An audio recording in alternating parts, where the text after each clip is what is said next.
Welcome to the Play Myself Show. My name is Miles. I have my buddy Ryan here. So, Ryan, how's life? Good, man. Blessed, busy with the holiday season, busy with work. But yeah, I'm excited to be here. All right, that's good. How was your Saturday? It was a long day. My unit, 727, we were able to support West Point in the Army-Navy game. So great opportunity for the soldiers. They did a phenomenal job. I'm nothing short of impressed.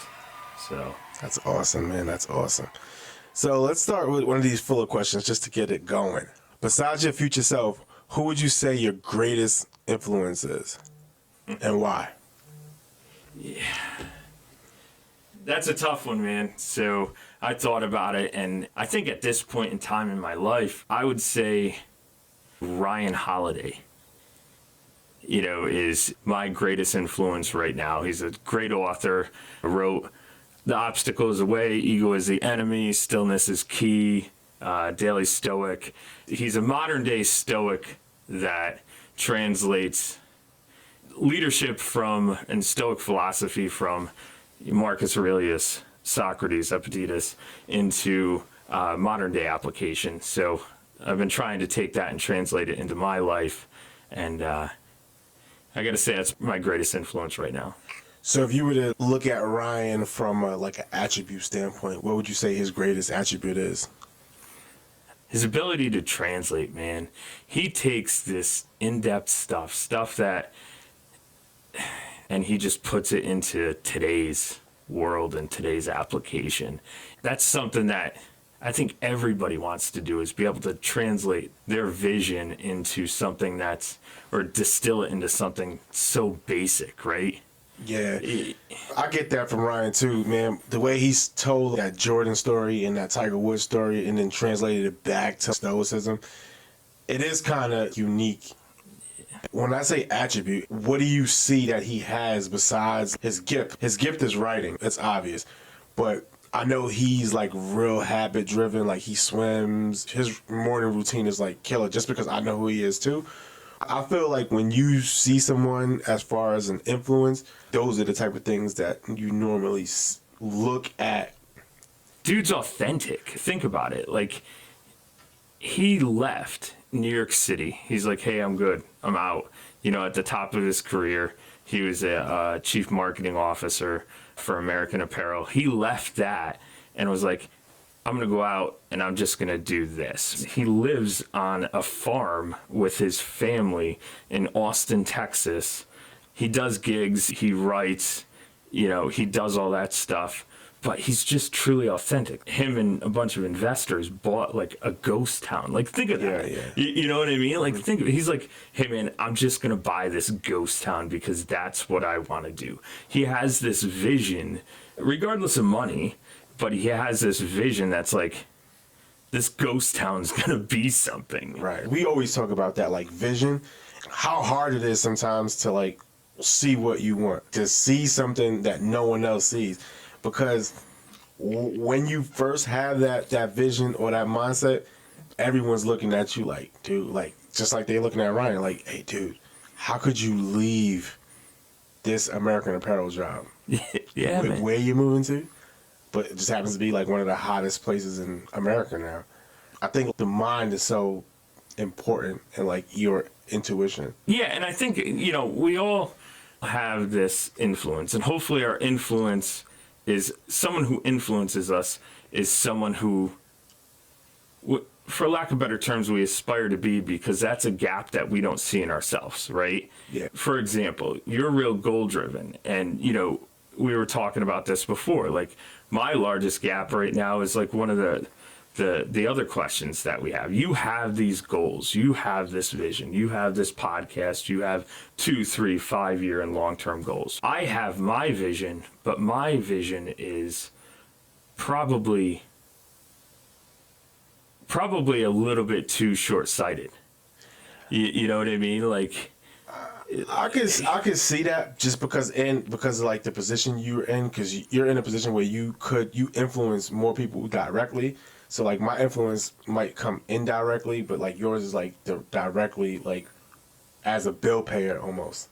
Yeah, right? yeah. Because the check that's cash just be your ass, if something, Yeah. right? Yeah. But I don't know. I feel like success leaves clues. Anyone meets your wife, she's the complete opposite, right? But like I feel like that's how people attract, right? Like you might not see it consciously, but like your quality that you look for, you seek in a mate. For sure. I agree with that. Yeah. When I first met your wife, I couldn't believe that was your wife. Oh, really?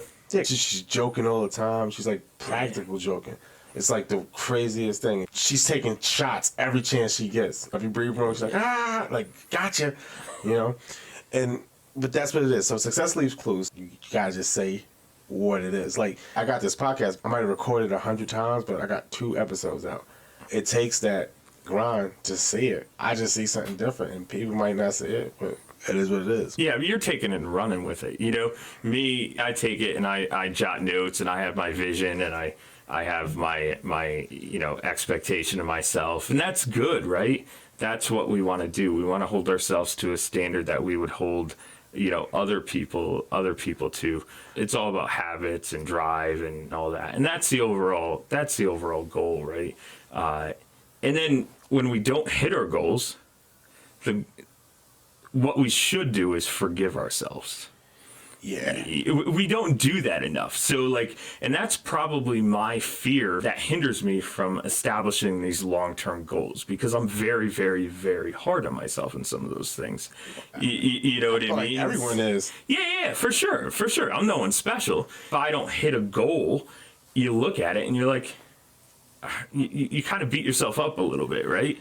I see what you're saying, but I think that you're taking life too serious. Oh, for sure. You're not gonna you see like a goal, like, all right, how do I get this grade? I study. But when you have something that's just like holy moly, guacamole, yeah, you're never gonna hit that like you think you're gonna hit it. It's either gonna be better or worse. But the thing is, it's that constant effort going towards it. You see what I'm saying? Like, as long as you go towards it, it's just like you're a commander, and I'm sure you might want to be a general. You have to be a commander to get there. So, like, you probably thought about it, but now this is just a part of the process. Right. You see what I'm saying? But sometimes it's just harder for you to do, like, the uncharted thing. Like, if there was a podcast school, I should have went to it, but I didn't just because I wanted to do it my way. Yeah, that's the way you learn. I mean, you say it all the time. You do it to get reps, right? Yeah, you gotta get reps. You do it to get reps. The only true anthem that I try to live by, and I try to push it down to my guys, and also lateral across my sphere of influence as well, is this: perpetual optimism is a force multiplier. Right. Think about that. As long as I'm perpetually optimistic about the overall outcome, that's going to instill confidence and trust in everybody in your life, and that's going to be a force multiplier. 100%. Ultimately, Colin Powell said that, and one of the greatest generals, in my opinion, of all times. That's huge. That little sentence can change your life. What is that? Like, he controls, like, he's a good mindset setter? Whatever it may be, whether it's a mantra, whether it's an expectation or a standard, it's perpetual optimism is a force multiplier. You will never come to me where I am ultimately going to say, well, we can't do this. Or can we do this? Okay. Or, I might analyze it a little bit more, but ultimately, if my boss, whether it's in the household or my commander comes to me and says, hey, here's our goal. All right, cool. Yeah. Let's take it and run with it. I might have my own reservations about it, but you're not going to know about it. Maybe if you're my partner in that sense, maybe if you're my first sergeant type thing, right. I might come to you and be like, yo, Miles, let's shut this door real quick. How are we going to figure this out? Below that, no one's going to know that. Right. A buddy of mine, he's getting his bachelor's degree. He interviewed me today about fairness in the military. Whether it be race, gender, you have to look at what your leader's telling you to do, know it's morally right, because it's in like that compass of the values that we have as soldiers, and just do it. It's not like he picked you because you're this. That person is telling you what to do because that person's in charge. So if they're telling you what to do, you can't really look at it like, he didn't ask me to swim across this river because I'm black, or they didn't ask me to go in that house because I'm a guy. If you start to like really overanalyze things like that, that's how people die. The only thing fair, right? If we look at it, if we're looking at it through the lens of the military, the only thing fair, in my opinion, is the expectation. Take my soldiers, for example. I push them to the limit. And that's my goal. I train them. My goal is to train them and ultimately push them to their greatest level of performance, right? So how do we do that? Let's put it this way. We had this Army-Navy game where we supported that mission. I had my first leaders meeting at 4:30 in the morning. I had a formation at 5. Now, planned travel, all that stuff. We SP'd from Camp Smith by 5:30. We were drawing weapons no later than 6:15. I didn't release these guys until 2300.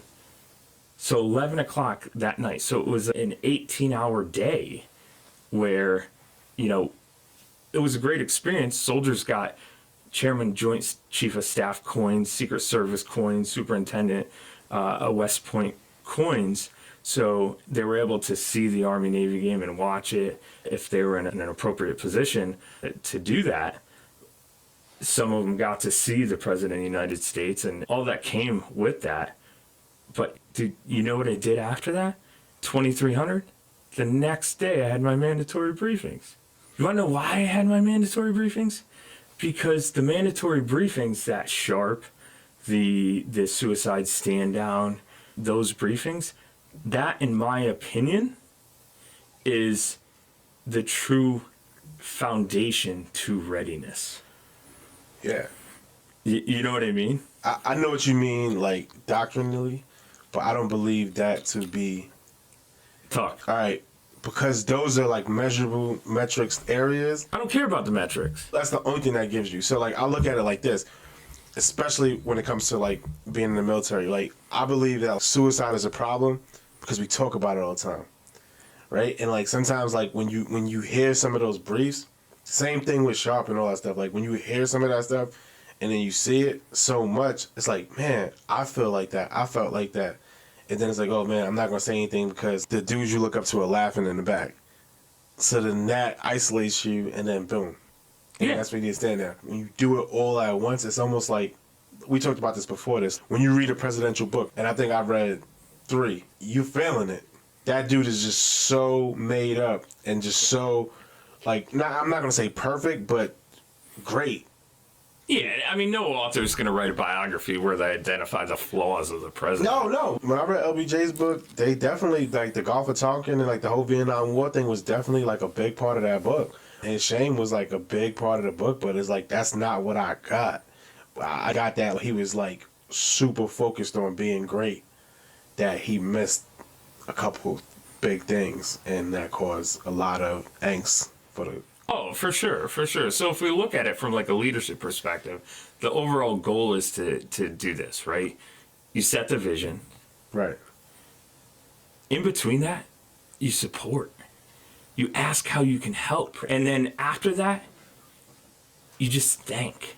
Because in between this whole thing, I'm just there to support. I'm walking the front lines. I'm doing the battlefield circulation. You know what I mean? How can I help? Right. Well, that brings us to the next question. In your own words, describe the greatest leadership trait is that anyone can have. Describe like that word in your own words. Ultimately, it's the biggest thing that I struggle with. Vulnerability. Okay. Right?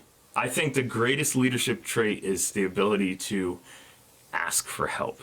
Because when you're in a leadership position, you run the risk of thinking that you should know everything. And I shouldn't.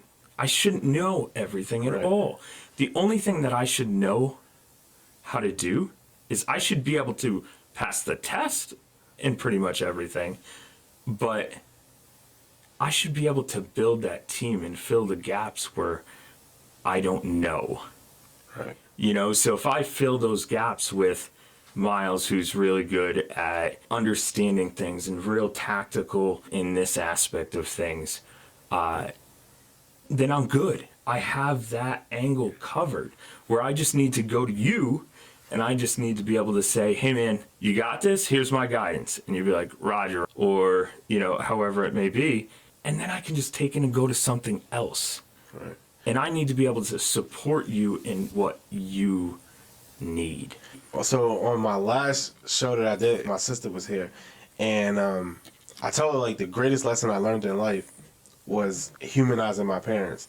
I think when it comes to leadership, anybody that's put in a leadership position, you look at the position like it's bigger than you. So you're no longer human. You're this position. When you're in basic training, when you first meet that commander and everybody's like shaking, puts his hand on your shoulder, and he's like, I put my pants on the same way as you, son. You're like, yes, sir. I think that's a vulnerable position because he's seeing like the power he has, but he's not taking it serious because he knows he's 24 years old and it's surreal to him. So I think that sometimes, depending on like your age and like the area of responsibility you might have had prior in your life, you kind of take it too serious, but that comes with you taking yourself too serious. Oh, for sure, for sure. And you look at it like my wife and I were at this local store. It's that time of the year we're buying Christmas presents. And ultimately you do a Christmas present exchange between those that work for you.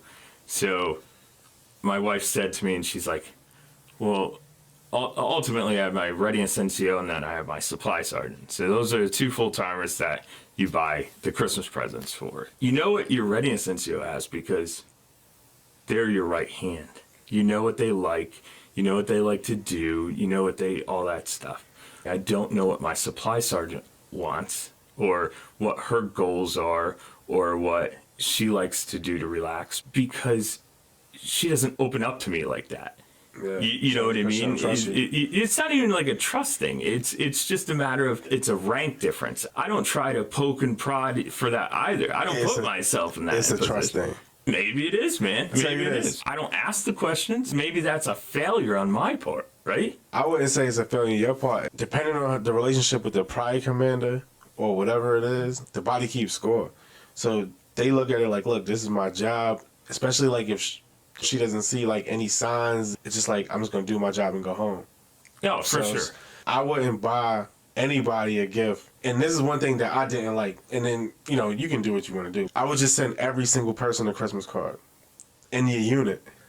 Oh yeah, we don't think that far ahead. Oh yeah, because in the Gotch household, man. If you think about it, how many people in your unit are unemployed? Yeah. So you buy the people that make the most money gifts. So that's true, And I'll tell you one thing that my team did. I had no involvement in this, but it put a huge smile on my face. My detachment sergeant went and she solicited Toys for Tots. Right. Solicited the unit and said, hey, listen, it's that time of the year. No judgment on this. How can we help? Ultimately, Toys for Tots came, dropped the stuff off. I went and bought bags. We just had a quick holiday party and handed those out to everybody that we could. I think that's the type of stuff you look for in a leader. To be selfless and just to be of service. I talked about that in the 3A's podcast. It was like, all right, like what's everyone's purpose in life? And Ash goes to be of service. I kind of agree with him, but I had to push back because that's who I am. I was like, bro, that could be a purpose, but everyone doesn't think that. And even though it could be their purpose, it's still our opinion. But what is selfless service? Selfless service is to be selfless in service. But what does that mean? Is it true altruism? When you look at it in soldiers, it's different because that's part of our core values. It's just in us, right? That's what we aspire to live every day. If you live the Army values, you'll be all right. I think that's so most of the time, if you wear the uniform, you live in the Army values. Most of the time. There could be times where you're not living the Army values and things go really bad. That's how we become altruistic, even if it's not knowingly, right? Like, that's just how we are. But if you look at the rest of the world is not altruistic at all. And there's no one that can convince me of this. You think a service member is more altruistic than a teacher? 1,000%. Really? 1,000%. I think a teacher shows sympathy more than empathy for children.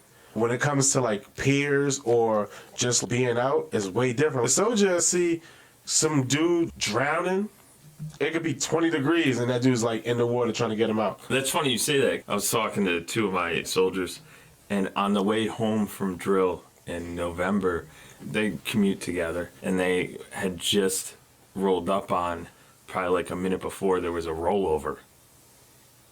Like a rollover on this back road. Right. And like, I said, so what'd you do? He's like, sir, we stopped. I said, so you executed? And they're like, yeah, 100%. I said, good for you, man. Good. Yeah. You know, ultimately they're soldiers and law enforcement as well. So whatever it may be, but I think at least in our profession, which is military police, right? So at least in our profession, those attributes go hand in hand, you know? That's what I'm saying. It goes hand in hand, but it might not be the flavor of the day. I think there's something that kicks in whenever you build a habit, right? Or whatever you live a value, sometimes it just clicks on. And I think that's why those like 7 values were made. Yeah. No matter what, as soon as you see that flag or as soon as you see your uniform, like that's what just kicks in. And that's also, I believe, soldiers are the most altruistic people in them. Yeah, I mean, and you and I have talked about this before. Like, I love the military, right? Someone asked me years ago, if you had to die, where would it be? And I was like, huh. And I said, boots on ground with my guys. Right? Boots on ground with my guys. You know, ultimately, I don't have kids. I don't have any of that. But it would be boots on ground with my guys. And I question myself whether or not I would say that same thing if I had kids. But right now, it's still boots on ground with my guys. Because we all have that North Star. I don't know what your North Star is. I could, knowing you for 10, 12 years, I could make guesses, educated guesses on what they are. But ultimately, like for me, my North Star is this. I want to be a positive influence of change. So, bro, that's it. Like, End state. yeah, end state, but like that's your goal right there. It's like That's ever evolving. no. When it comes to the vision, all you gotta say like is like you don't have like, oh, I want to be the president of the United States. That is good enough. Since you're going in that direction, that's it. You just gotta set goals to get you there. Yeah, positive Further. influence of change. Right now, you are. the Yeah, military. Right now, the military is a vehicle that I utilize to do that. But at some point in time, you will, I will, we all will hang up that uniform. Right. Yeah. At the end of the day, I'm not hanging up my North Star. Right. You know what I mean? I'm still going to want to be that positive influence of change, Right. whatever that may be. Yeah, and that's what I'm saying. It's important that you stretch that out. For sure. Now you're a commander, right? So like I said, like if you don't see yourself becoming a general, you could say, okay, I want to start this consulting firm, and just as long as you say it and like you keep doing the reps, it's gonna happen. I strongly believe that. I strongly believe that about anything in life. Like whatever you say, like there's nothing you've ever told yourself you was going to do that you didn't do. If you said it out loud. 100%. If you say something you want to do and it's practical, it's going to happen. When I met your wife, I was very surprised. Her character. What did she teach you about yourself? I know you said vulnerability, but I see like humility. What do you think she taught me about myself? I want to say humility. But through vulnerability. The answer to the question is that she taught me how to be safe, how to feel safe, how to truly feel safe. Like I don't play it safe, but like how to feel it. When I was saying humility, that's what I meant. Like she showed you how to understand humility and to be vulnerable. Hanging out with her for that one evening, I was like, whoa, this person is unapologetically herself no matter what, and everybody loves it. Yeah. Did you see that Bill Burr Saturday Night Live? No. It was really good, right? You should watch it. He's just like, look, I'm just going to say what's on my mind. Some people are going to like it, some people are not going to like it. It's 5 minutes, like, you'll get over it. I think that, like, when you marry somebody, it's like you see that in them, they see that in you. Ultimately, the goal for both of you should be to make each other the best version of themselves. When they show you something that like you might get embarrassed from at first, but then it just becomes normal, that's that routine, right? Like that's that rep you had to see to kind of like get out of your shell. When it comes to humility, that's what I meant. She just taught me. She taught me. So, how do we put it? Right? It's. I probably getting goosebumps as I'm talking about it. You know, but think of it this way. So my life, right? Whatever my childhood was, it was what it was. What it was. Then I left home at 16. I was homeless at 16, right? So I had to, as a protection mechanism, I had to approach life with a chip on my shoulder, right? I probably still approach life with a chip on my shoulder when I met you. You know what I mean? Yeah. Where I just came at it, and it wasn't like a chip on my shoulder, like I'm cocky, like I don't need you. It was more like a chip on my shoulder, like I'm me.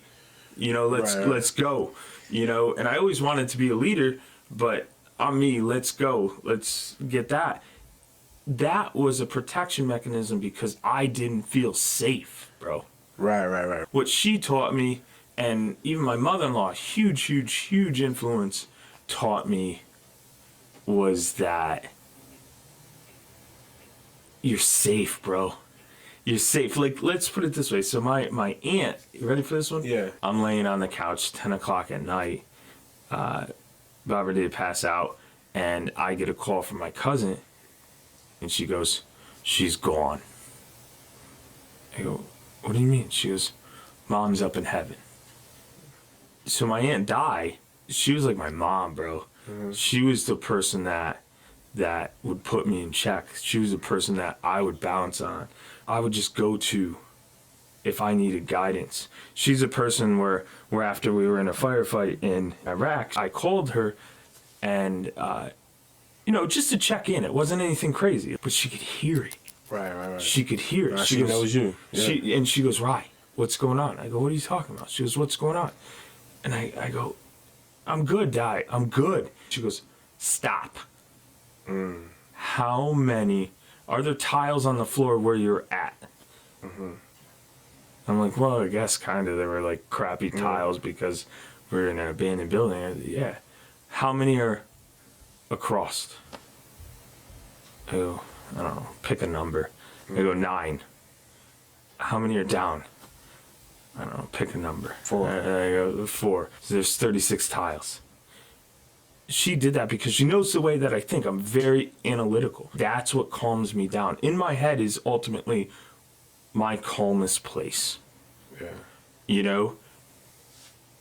So double back to this whole thing. That was Di. I got that call, canceled the flights, right? Then basic stuff. You initiate movement, right? Yeah. So that part of the family is very intimate. Mm-hmm. Right? They have 2 daughters and a son. I was Di's second son, you know? So I go down there. You know what my mother-in-law and my father-in-law did? Okay. Jillian and I went down there. Of course, Jillian's accepted because they love her. We went down there. You know what they did? They went down at South Jersey. We went down to the house. My in-laws went down and stayed 45 minutes away. Just so I knew that they were there. Yes. Yo, you want to talk about like true altruism? They had no reason to go, man. They were there for me. I think that's normal though, man. When you see that's not my normal. Nah, exactly, and that's not my normal. That's what I was about to say. Like when you see how regular families live and they act. Yeah, it's different. So, yeah, that's not my normal, man. Yeah, that's normal though, bro. Yeah, like, I might not be your normal, and it's definitely not my normal. But which then drives to that point. Because Noel's parents would do something like that too. Yeah, which drives back to the point of they taught me you're safe, right? Yeah. You know what I mean? It's when you asked that question, I was like, I knew it. Nah, that's a beautiful story, man. I know this is going to be hard because we just talked about the goal setting thing. But when you look at like a bucket list, right? So I want you to take it like this, but take it how you took it. You know Nate Will, right? Yeah. skydiving, he skydives probably every week, right? If you go to this dude's house, he has like chutes ready and shit. One day, you know, maybe 20 years ago, like that was on his bucket list. You know, it's not like a goal, it's just something that he wanted to do. You might want to go to the White House and just like take a piss. You know? I don't have it, man. Oh, man. I could sit here and I could lie to you. I could tell you something. I probably did at one point in time. You know, like, you know, Park and I did we wrote out a bucket list one time. So, like, something that's on my bucket list is to be on Joe Rogan's podcast. It's not something that I'm striving to, it's just like something that's like on my list of things I want to do.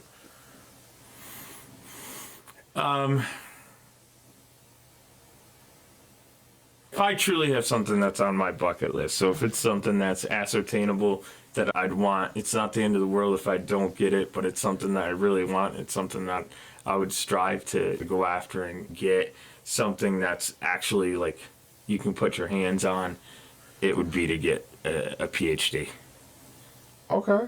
Yeah. So it would be to get a PhD ultimately in like some sort of organizational development, industrial psychology, strategic leadership or management, something like that. But that's not something that, like, if I don't get it, dude, like, I don't need it. Right, dude. Who makes the rules, though? Yeah, I don't. Artie's getting a need it. PhD right now. Yeah. He doesn't need it. Yeah, He is like- doing it because he wants to be called Dr. Artie. That's one of the things. It's like, you know, ultimately,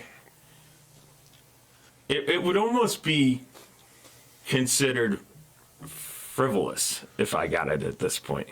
Wow, it's free. Well, it's not. My job is gone. Oh, you know what I mean? So, you know, Don't do it. I did this, that. I retire at whenever I retired. But ultimately, Walk that back, right?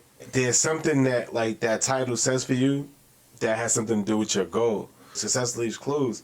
What does having that PhD look better on to the future you? It's like journal that, because you'll be able to connect the dots on that one day. Whenever you say you want something, or like, and I hate to put this in a bucket list thing, it's like I trapped you with saying that, but it's not that.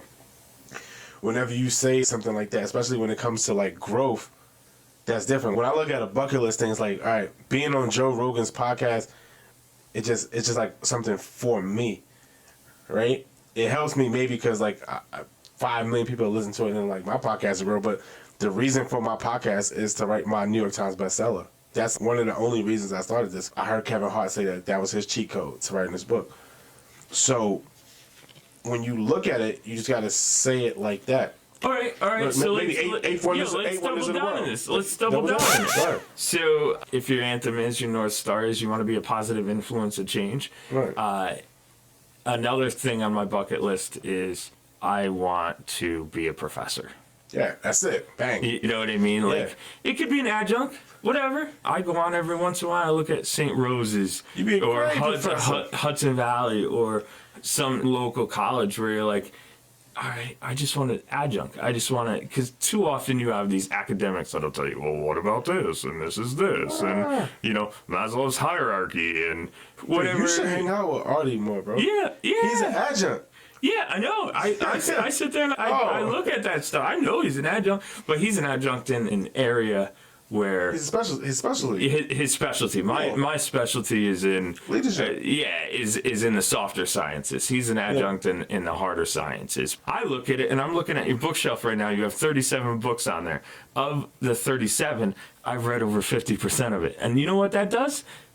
Probably 60 or 70% of it. You know what that does? That puts a effing smile on my face, because you know what? Leaders are readers. I don't need a PhD, bro, to influence change. You didn't read any of the fiction books. Name a fiction one. On there. Swimming with Girls from Bridgeport. Oh, God, no. Sounds like a cool book, though. I know you didn't read Sleight of Mouth. Nope. I know you didn't read the John Starks. Nope. That's not fiction, though. I know you didn't read Behold the Pale Horse. Nope. Name the ones that I did I know you didn't outside read of the Ryan The Holiday one. Phantom Toll Booth. Name the ones that I did read. I know you read. I know you read all of the John Maxwell books. Yeah. I don't know if you read The Traveler's Gift. No. I know you didn't read that magic book. No. I know what you read. You point out my flaws, man, because you're always on. You're on point, and I'm always engaged in that stuff. I read Outliers by Malcolm Gladwell. Yeah. I've read Ray Dalio's book. Yeah. One Thing, I've read it 4 times. David and Goliath, I've read once. That John Maxwell book, not my favorite book of his, but the John Maxwell book, not my favorite book of his, 360 Leadership. My favorite book of his is Failing Forward. I read that. Lead Yourself First. Oh, but I read did that you read one. Presence? Yeah. That's a good book. Yeah. It's by, who's that? Is it by, she's a professor at Harvard. So the thing about being a leadership professor, I'll tell you this, because it was something I thought about setting a goal to do. You have to develop a philosophy. When I started to life coach, it was like, what can I teach? Where do I fit in as far as service? One of the things I said is like failure, solitude, being alone, understanding what it is to fail and how to bounce back from that. And I think that's something but no one teaches that. Scott Smith, right? He's a mentor of mine, and he's like one of the greatest coaches. And he's like, he's just like drilling me on like a niche. I'm like, all right, what's up? And he's like, well, what's your niche? And I was like, failure. And every coach I tell that to, they're like, whoa, that's crazy. Like, yeah, it's money. Nobody else has it because it's not like catchy, right? Yeah. But you have to learn how to fail. That's like the only thing you have to learn how to do, because everything else, if you think about it, everything in your life comes so easy because you're so accustomed to failing, right? So you're so accustomed to failing, you don't take it as a fail. You just take it as a, okay, lesson. So you look at different avenues of approach. When some people internalize the fail and they stay harp on it for so long, you already moved on. Yeah, I think if we look at it this way, if you look at failure, right, what do? It's human nature to play it safe. I want to learn the guitar, which is like my Achilles heel right now. I want to do it, but I choose not to put in the time because I'm not good at it. I'm not good at it because I don't put in the time. It's like this double-edged sword. You can play an instrument. Remember the first time you came down here? Yeah. And like you see how different it is, how the conversation's flowing different. Oh yeah. Right. That's the reps. So, yeah, it was uncomfortable at first, but like that's the space I live in. Like I love that shit. Like I love being embarrassed. I love feeling that shit, so I could just go in. And conversely, my job, and unfortunately, this is how I look at things at times. My job is to do what? Assess risk, identify what you can do, make a game plan, underwrite risk, and execute. That's what my job is. And unfortunately, in my personal life, I do the same thing. Oh, you let it bleed. That's I do the same thing. Oh, you gotta that's something where like that's something where like you want to write a New York Times bestseller. I will. You will write a New York Times bestseller. I will write a book. There's no doubt about it. My book's already there.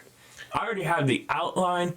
I don't need it to be a New York Times bestseller as long as it impacts and is a positive influence of change. You're selling yourself short. I don't need it to be a New York Times bestseller. Everything's a New York Times bestseller, bro. Do you know who Maxwell Maltz is?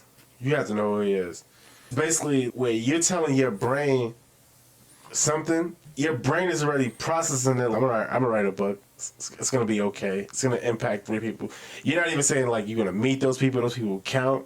The way I connect it being a big impact and a force of change is it being a New York Times bestseller. New York Times, and I'm not diluting your goal, so bro. Any book that anyone writes, it's gonna impact people.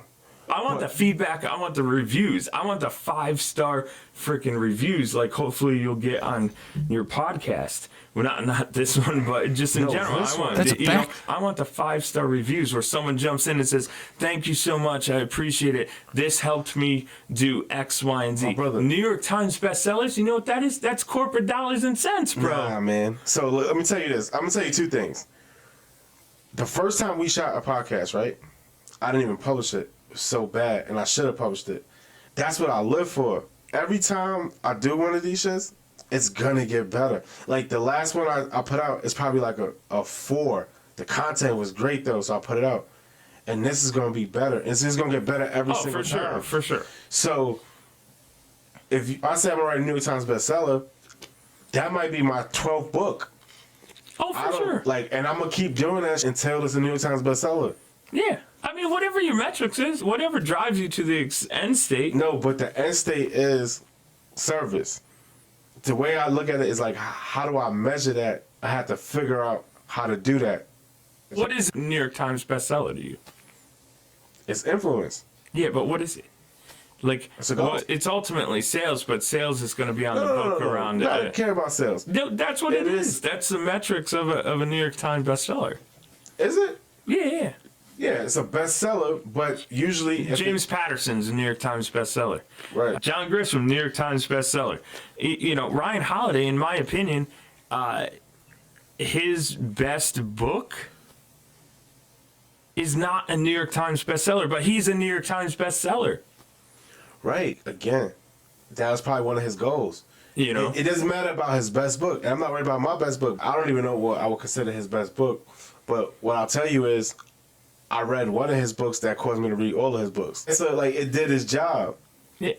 John Maxwell, he's written something along the lines of, like, 40 books. Wait, like, have you read all his books? John Maxwell?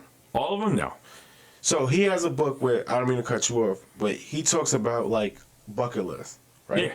And he has a bucket list that I'm sure is on your bucket list about visiting every presidential library. Did you hear that? No. You see that? All right, yeah, so... That would be cool, though. I think it's in that 360 Leader book where he talks about, it might be in that one, where he's like, look, things I want to do is visit every presidential library. And I was like, I want to do that too. So I put that on my bucket list. Yeah. You see what I'm saying? The funniest reason for you not to have that is you're a big fan of James Altucher. Yeah. And that's all that dude does. That's all he talks about. Dude, that's all he does. That's all he talks about. Yeah, it's just like it goes along the lines of the thought process of this, right? There's two thought processes of goals. The one is that I write down a goal and I let everybody know. They'll hold me accountable. Or I write down my goals and I keep it to myself. There's two varying thought processes. And ultimately, some people can say that you write down that, you know, I might write down the goals and keep it to myself. I'm not saying I do. That bucket list question actually stumps me. If I write down the goals and I tell everybody and then I don't reach a goal, you think, oh, what's everybody going to think?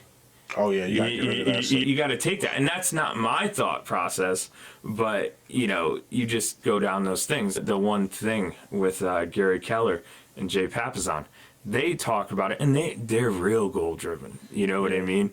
They're real goal-driven. So I'm saying, I read that book. Yeah. I'm like, yeah, you told me to read that book. Yeah. Like, that should help me. They're real write goal-driven. bigger goals. What do they say? What's the one thing that I can do so if that I do that, everything else will be deemed and that brings me back to Napoleon unnecessary. Hill. Yeah. What does Napoleon Hill say? You tell me, man. Burn the ship. Yeah, oh, yeah.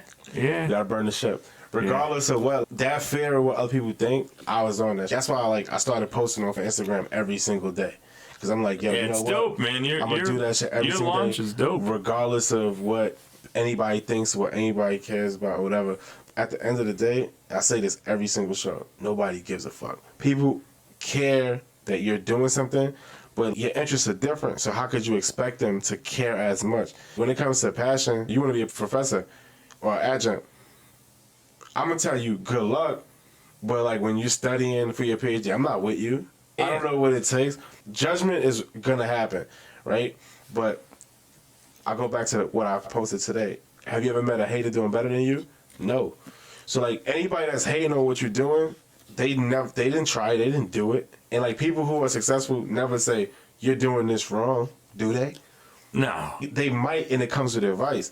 Like self-help. Like that's why I always tell people to read fiction, man. Fiction will give you the optimism you need to just like say how it goes. Because at the end of the day, you only have one life. So it's like if you just say, oh, I'm not going to do this because of judgment, Man, people gonna try to judge you all day, but Nah, I'm Planet Fitness, man.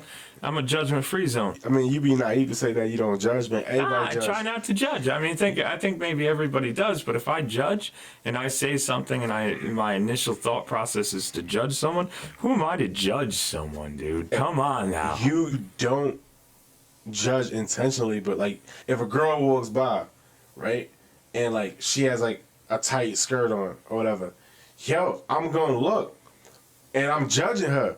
Judgment is a word. Do I want to look? Well, judgment is a word ultimately associated Maybe. with action. Hopefully, you catch it before it's turned into some sort of action, right? Right. You know, because, like I say, who are we to judge? You know, you ultimately just want to be like, what did you always used to say? I'm the best in the business. I'm best in the business. But look, Yo. but listen to this. You see how you're breaking it down to where it's so practical, Yeah. but then you tell me like that's your biggest fear Is what? is other people judging you. That's not my biggest fear. Oh, but you said Yeah. that's one of your fears. No, that's not my fear. That is a fear associated with the thought process of publishing and letting your goals be known. Oh. You know what I mean? It's not my fear. Like you pushed me to my limits and you said, "Well, what's on your bucket list?" I didn't know that was pushing you to your limits. I was like, Yeah. what? So what's on your bucket list? So you think about it because I don't, and that is ultimately possibly a failure on my part. I want to get my PhD. You want to know why I want to get my PhD? Ultimately because in this world that we live in if you want to be a consultant or Yeah. if you want to be There we go. a We professor digging. or if you want to be something like that, ultimately that's the creds. They're not going to look at it and say, oh, wow, your wheelhouse is in operations. You can do X, Y, and Z. They don't give a flying F about that I don't know about stuff. that, man. I don't know. Like, I'm here I don't to even know. tell you. I don't know who that day you talk about. I'm telling you. I'll tell you this, bro. When I was life coaching part time, like heavy, dude, I was making so much money, and I was just on Thumbtack. So I had to stop because of work. Yeah. People were trying to get me to come to different states to talk, and I wasn't even good at public speaking. Yeah. So, and I didn't even have my degree. Yeah. You see what I'm saying? So that day is imaginary. Like And- if you present your stuff, if you present it right, they gonna come. Yeah, absolutely. You know, and ultimately it's on the resume. If you can get through, if Not even on the resume. Yo, if you It's can, on the website. Yo, if you can, If no, that. yeah, with that. But like, let's just say you go to, I don't know, Eli Young or one of the big consulting firms, whatever it may be. Yeah. Say that's the goal, right? Which I don't think that's my goal, but let's just say that's the goal, Mm-hmm. right? It's like going into NCAA. So like when Jillian went into basketball and she was getting recruited by D1 schools, ultimately what she had to do is go through the clearinghouse, right? And the clearinghouse had these requirements. And if you didn't meet those requirements, you're not getting to the table. So it's like with those top three firms. Ultimately, if you don't get through that clearinghouse, 100%, no uncertainty, I promise you this. Put me in a room with the top three candidates. Make me your effing wild card, right? The top two candidates have PhDs from Ivy League schools or whatever it may be. If they beat me out because they're better than me, then good. Good for you. Yeah. But you're not going to beat me out because you have a PhD from an Ivy League school. I will go and I will perform to your level, if not higher. I will perform to my highest level. I guess I don't understand what you're saying. Because, so why do you seek that if you know that's bullshit? Because it's ultimately you learn. Oh. I said to one of my friends today on the way here, I said, I'm going to my boy's house. He's doing a podcast. He has a podcast. We're going to do his podcast. And I said, you know why I'm doing it? It's because he intellectually pushes me to a level that isn't necessarily comfortable for me. You know, the conversations that you and I have, because ultimately this is a conversation. Right. You know, we're not here to sit out and if it ends up out on the World Wide Webs, then by all means, it ends out on the World Wide Webs. But ultimately, it's a conversation where we both intellectually push each other. That's the whole point. I came here. Hey, good, you get your reps. But I came here because I'm selfish. Right. Yo, I'm selfish, bro, because you intellectually push me to a level where I'm like, let me think about this. But if I enjoy your conversation, right, and I get what you're saying, do you think that you can have that same impact on millions of other people? Which you can. Like, that's a reason why I love talking to people. I try to get that out of them. Because you're capable of that too. I just never understand these benchmarks people set for themselves based on nothing that they believe. What do you mean? You said the whole thing about like, yo, this dude's not gonna beat me out because he has a PhD, but you're like, oh, I want a PhD because I want to do consulting. If you do consulting for a firm, right? Say you make $300,000 a year.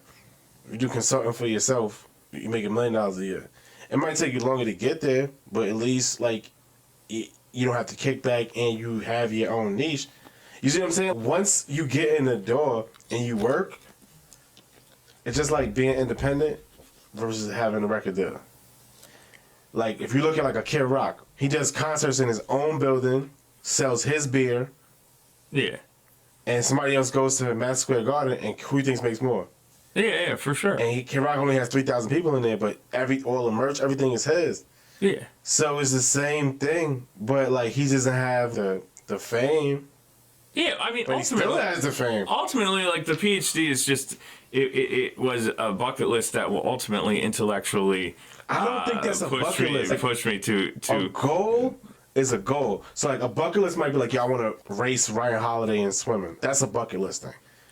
He swims every day, and you can swim, so you might want to just be like, race him.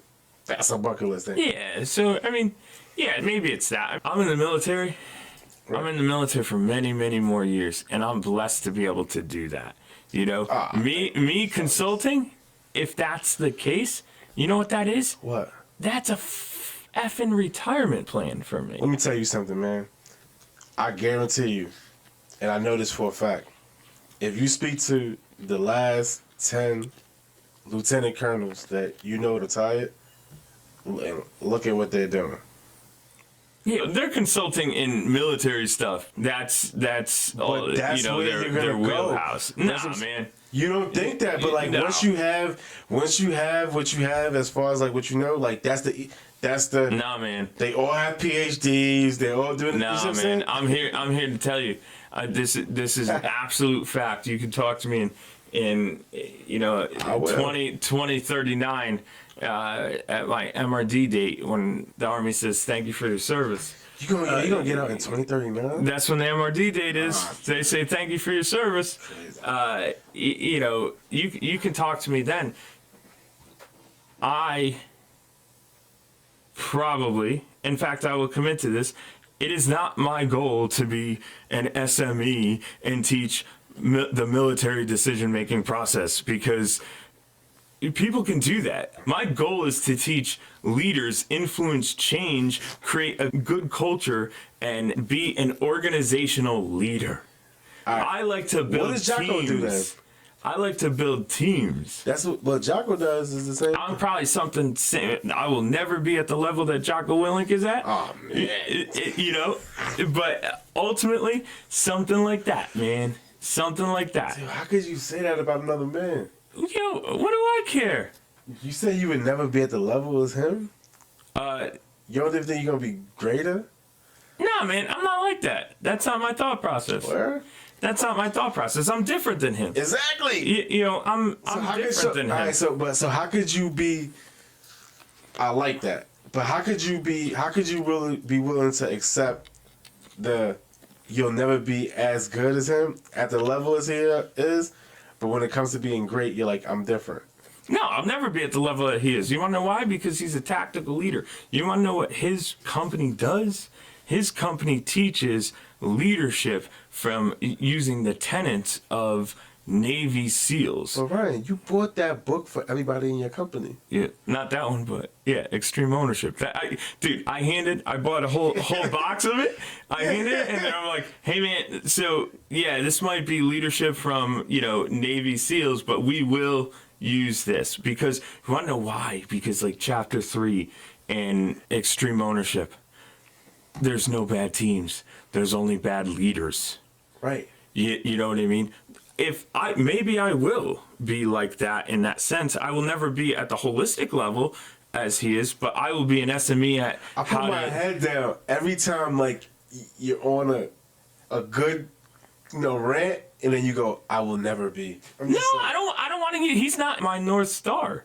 My North Star is to the best version of yourself. Yeah, the best version of myself, and be a positive influence of change. Right. You know what I mean? So ultimately, I met Jocko. Yeah. I think that book is probably signed by him. Yeah. You know what I mean? Leif is equally as awesome as he is, but I know. Here's my goal.